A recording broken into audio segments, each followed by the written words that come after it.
รู้จักอาชีพนี้มันจะทำให้ชีวิตของคุณเปลี่ยนไปเปลี่ยนจากการเป็นคนที่มีรายได้น้อยกลายเป็นมีรายได้มากเปลี่ยนจากการเป็นพนักงานประจำทำงานประจำตื่นได้เช้า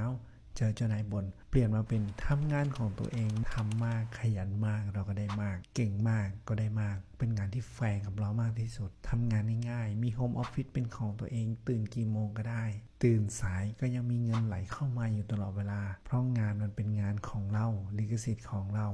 สามารถเอาไปวางขายได้ทุกที่แค่ออกแบบดีไซน์แล้วอัปโหลดไปไว้ในทุกที่ที่เขารับงานซึ่งมันมีรองรับมากกว่า10ที่ถ้าเราอยากมี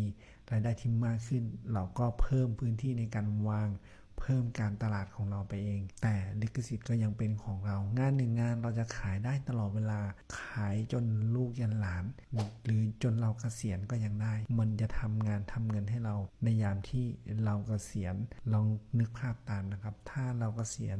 แล้วเรามีทรัพย์สินคอยทำงานให้เราจะสบายใจเบาใจได้แค่ไหน